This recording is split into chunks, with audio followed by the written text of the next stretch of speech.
It's very rare for a TV show to come along and completely revolutionise its own genre in the way that Invincible has.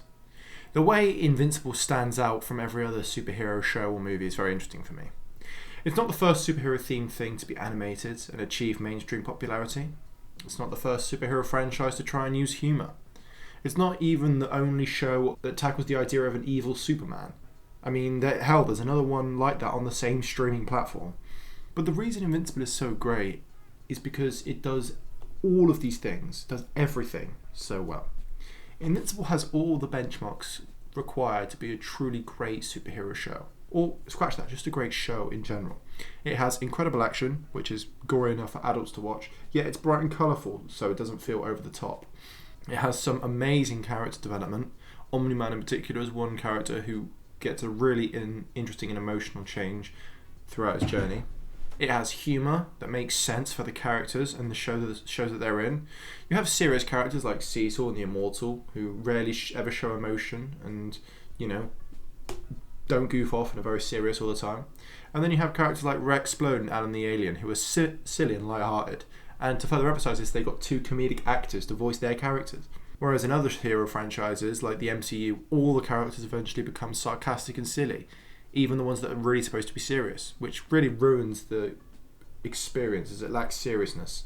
A seriousness that Invincible is still able to maintain despite its jokes. The show is self-aware enough to make fun of its own animation style and parody other superheroes, yet it never feels out of place, as the rules they've laid out for the universe of the show have been kept incredibly vague by design, so sort of everything works. The story in Season 2 is very different to Season 1. In Season 1 we followed Mark Grayson, aka Invincible, and his father Nolan, aka Omni-Man, and Mark struggling becoming a superhero like his dad, and the subplot of Omni-Man trying to conceal the fact that he is actually a villain who murdered the Earth's greatest heroes and is on a secret mission to take over Earth in order to make it part of the Viltrumite Empire. Then, in the conclusion of Season 1, we see Omni-Man doing his best impression of a drunk English father after Kane missed the penalty, and beating the absolute shit out of his son, Invincible.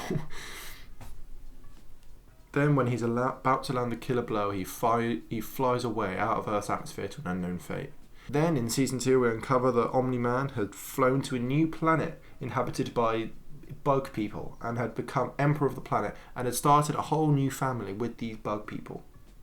Then, when Mark and Nolan reunite, they are interrupted by a Viltrumite scouting party who turn up to arrest Omni-Man for leaving his post on Earth. And then, there's a big bing bang boom punch punch kick kick fight. And Mark ends up getting badly injured and Omni-Man is abducted. Then, the leader, Krieg, instructs Mark that he has to go back to Earth and continue Omni-Man's mission of taking over Earth for the Viltrumite Empire. And the Viltrumites also kill all of the native people, except for Nolan's new son, that Mark takes back to Earth. The reason the Viltrumites kill them is because they view them as low-level life forms. I mean, they're insects, but, they're humanoid insects, but I guess that's not enough. So Mark takes his new half-brother, back to Earth to care for under his mum. In the second season, we see Omni-Man, Nolan, become more human in a way. He's more emotional and sensitive. Both are emotions that are forbidden on Viltrum. And we see Mark in the most vulnerable state he's ever been in, caring for his dad's new alien son, unaware that his dad, who did unspeakable things on Earth, is still alive and looking to rekindle their relationship. But this vulnerability from both Invincible and Omni-Man, two characters who are by far the strongest main characters in the show, are things we haven't really seen before. And towards the end of Season 2, we see Mark begin to exhibit more Viltrumite behaviour as he loses control on Angstrom Levy after he threatens Mark's family, which is a whole other subplot. There's just so much going on in the show, it's crazy. This instability from Mark and the situation that Nolan finds himself in makes me really excited for Season 3, as I am unsure as to where the story goes from here. Does Omni-Man return to Earth? And if so, is it to pay for his crimes? Or does he return to finish his mission for Viltrum?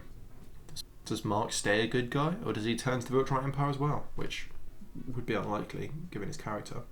And what happens to Oliver? Does he grow up to have powers? And if so, will he be good or evil? The fact that Season 2 ended in the way it did really does keep the viewer intrigued for the next season. And I think the great thing about this is there's always so much going on. There are so many subplots, yet it's never convoluted. The whole story with Angstrom Levy, you forgot about it, now he's back. The whole story with the 2 blue aliens in season 1. The whole story about the robot guy and how he wanted to get a new body. I can't remember his name.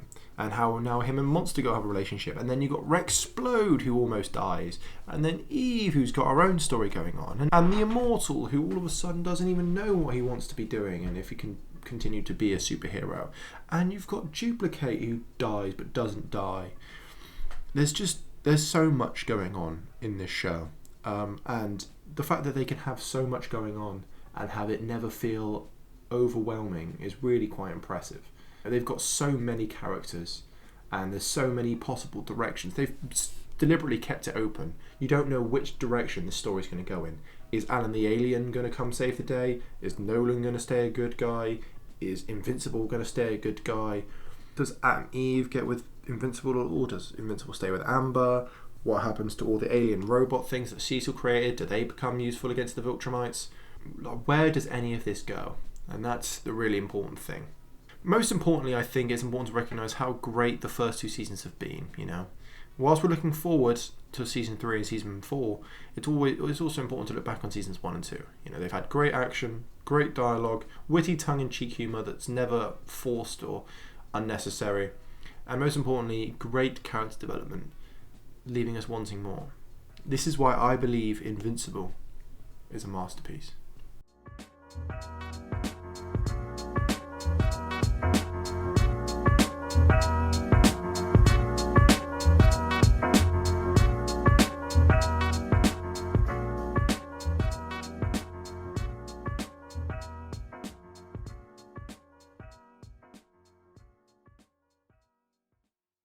Thank you for watching. Leave a like if you enjoyed the video, subscribe to stay up to date with the content on the channel, and I'll see you in the next one.